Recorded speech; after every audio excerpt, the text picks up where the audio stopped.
ስካሎኒ ለሊዮኔል ሜሲ ምንድነው እያደረገለት ያለው? ሜሲ በሚያስገርም ሁኔታ እየተንቀሳቀሰ እያስደመመ ይገኛል አይደለ? ግን ከዚህ ጀርባ ሜሲ ብቻውን ነው ወይስ ደግሞ እንደ ቲም ምንም ስትራክቸር የላቸውም የሚለውን ዛሬ ለማየት ነው። ላይክ፣ ሼር፣ ሰብስክራይብ እናድርግ ቻናሉ። በመጀመሪያ ሊዮኔል ሜሲ አንፕሪዲክተብል የሆነ ተጫዋች ነው።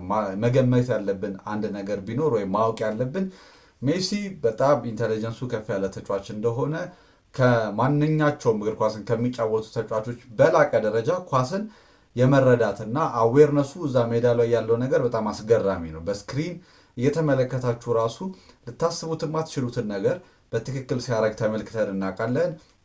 የ2022ቱን የዓለም ዋንጫ የምታስታውሱ ከሆነ ከሆላንድ ጋር ያንን አሲስት አሁን ደጋግማችሁ ራሱ እያያችሁት በጣም የሚያስገርም ነው አይደለ? እሱ ግን እዛው ሜዳ ውስጥ ሆኖ የሚያየው ነገር ነው። ይሄ ለሜሲ በጣም ኮመን የሆነ ነገር ስለሆነ ማለት ነው።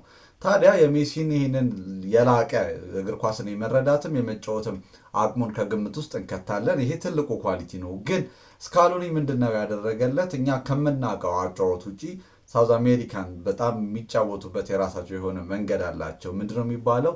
ሪሌሽኒዝም ይባላል። ሪሌሽኒዝም ማለት እኛ የምናውቀው ፖዚሽኒዝም ነው አይደለ? እነ ጋርዲዮላም ሲያሳዩን የኖሩት ምንድነው? ፕሪዲተርምንድ የሆነ አቋቋም ይኖራቸዋል። ፖዚሽናል ፉትቦል ሲሆን ተጫዋቾቹ የሆነ ቦታ መያዝ አለባቸው። ቨርቲካሊም ሆሪዞንታሊም ሜዳውን ኦኩፓይ ማድረግ አለባቸው። ታዲያ በዛ ውስጥ የሚኖር ፓተርን፣ ሂደት፣ ተደጋጋሚ ቅብብሎች ምናምን የሚፈጥረውን ስፔስ ኤክስፕሎይት ማድረግ ነው የፖዚሽናል ፉትቦል ሀሳብ።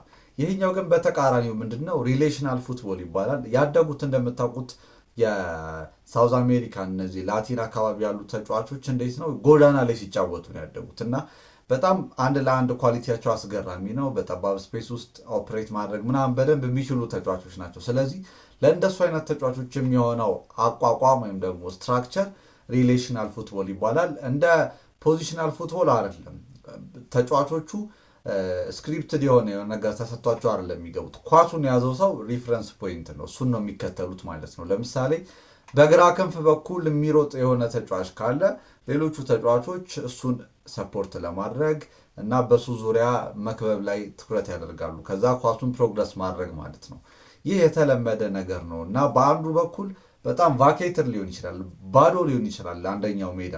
ነገር ግን እነሱ ምንድነው የሚያስቡት? ይሄኛውን አድቫንቴጅ መጠቀም ላይ ስለሆነ የበለጠ ፕሮክሲሚቲ ኖሮት አውትፑቱ ጥሩ እንዲሆን ለማድረግ ነው። ግን ከኋላ ያለውን ወይም ደግሞ ያልሸፈኑትን ስፔስ ኤክስፕሎይት ሊደረግ ይችላል ካውንተር ፕሬሱ ዝግ የሚል ከሆነ። አርጀንቲናም ታዲያ ሲያደርጉ የነበረው ይህንን ነው። እቺን አቋቋሚያት ከአልጄሪያ ጋር የነበረውን ስትራክቸር ስትመለከቱት በጣም ኮምፓክት ነሳለው ሴንትራል ያለ ይሄ አሁን ጥቅጥቅ ያለ አቋቋም ነው። ታዲያ ሊዮኔል ሜሲ በጣም ይጠጋጉለታል። እንደዚህ በሆነ ቁጥር አንድ እድሜው ሄዷል። ስለዚህ ፊዚካል ሌቭሉ እየቀነሰ የሚሄድበት ስፕሪንት ማድረግ ምናምን ይችላል። ግን የድሮ ሊዮኔል ሜሲ በጣም ከጥግ ጥግ የሚሮጠው አይደለም። ስለዚህ ዲስታንሱ በቀነሰ ቁጥር እነሱ የሚጫወቱበት የሜዳ መጠን እየጠበበ ይሄዳል። ሜሲ በለጠ ትራይቭ እንዲያደርግ ያደርገዋል ማለት ነው። በዛ ላይ ደግሞ ሊዮኔል ሜሲ ቅድምን ብያቸዋለሁ፣ አንፕሪዲክታብሊቲ ያለው ያለመገመት ነገር አለው። ስለዚህ ለሜሲ በጣም ይመቸዋል። እዛው አንድ ቦታ ጋር ቆሞ ቢሆን ለምሳሌ በፖዚሽናል ፉትቦል የሆነ ስፔስ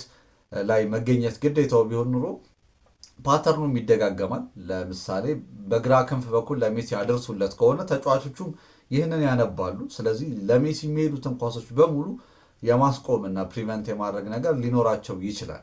ሁለተኛ ደግሞ ከኳስ ውጭ ያለውን ኃላፊነት በደንብ ሊያበዛበት ይችላል። ነገር ግን አሁን ሊዮኔል ሜሲን ከኳስ ውጭም በጣም እንዳይደክም ከኳስ ጋርም ደግሞ ዲስታንሱ በጣም እንዳይሰፋ ይህንን ነገር ያደርጉለታል። በጠባብ ስፔስ ውስጥ እንዴት ሊጫወት እንደሚችል ታውቃላችሁ ሊዮኔል ሜሲ እና ጎሉም የተገኘው በእንደዚህ አይነት መንገድ የሄደ ኳስ ነበር እሱ አስጀምሮት። ሊዮኔል ሜሲ ይህ ነገር በጣም እንደተመቸው መመልከት የምንችለው ነገር ነው። አርጀንቲና ካውንተር ፕሬስም ለማድረግ እዛው ይመቻቸዋል። ልክ ኳሱ ቢነጠቁን ለምሳሌ እዛው አካባቢ ያሉት ተጫዋቾች ቶሎ ብለው ካውንተር ፕሬስ ለማድረግ እድል ይሰጣቸዋል። ዲፌንሲቭሊ ግን እንደዚህ ዝብርቅርቅ ያሉ አይደሉም። አሁን ከኳስ ጋር ያልኳችሁ ነው ሪሌሽናል ፉትቦል እንጂ ከኳስ ውጪ 4-4-2 የሆነ ሪጅድ የሆነ በተለይ የሜሲን አለመከላከል ኦፍሴት ለማድረግ የሚሄዱበትን ርቀት ሌሎቹ ተጫዋቾች የሚያካልሉበትን መንገድ ምናምን ስትመለከቱ በጣም ጥብቅ ነው እና ለሊዮኔል ሜሲ እጅግ የተመቸው ሆኖለታል። እነ አውሮፓዎቹ ይህንን የማያደርጉበት ምክንያት እንግዲህ ስትራክቸርድ የሆነ በጣም በታክቲክ በምናምን የተዋቀረ አስተዳደግ ነው። እንደነ ሌሎቹ ብራዚል፣ አርጀንቲና ምናምን ጎዳና ላይ የተጫወቱ ያደጉም አይደሉም እውነት ለመናገር እና አብዛኞቹ በጣም ከልጅነታቸው ጀምሮ ሲስተም ውስጥ የገቡ ስትራክቸር የሚያውቁ ስለሆኑ ይህንን ነገር ለመተግበር ይቸገራሉ። እነሱን እኛ ኳስ እንድንወድ የሚያደረጉ እነሱ አይደሉም እውነት ለመናገር የላቲን ምናምን ያሉት ተጫዋቾች ናቸው። ፍሌራቸው አንድ ለአንድ የሚኖራቸው ቴክኒካል ዩሊቲ ምናምን ብዙ ነገራቸው ነው የሚገርመው እና ይህንንም ለመተግበር እድል ይሰጣል። አውሮፓም ላይ እና አንቸሎቲ በተወሰነ መልኩ ሲያደርጉት ተመልክታችሁ ሊሆን ይችላል ግን ያላቸውን ፕሮፋይል ከግምት ውስጥ በመክተት የሚደረግ ነገር ነው። እነ ቪኒሲየስን ሌሎቹንም ስትይዙ ልታደርጉት የምትችሉት ነገር ነው ይሄኛው እና ሊዮኔል ሜሲ በደንብ የተመቸው አቋቋም እና ስትራክቸር ሆኖለታል። ቀጣይ ስትመለከቱ እንድታዩትም ብዬ ነው። ሰብስክራይብ እናድርግ። ቴንኪዩ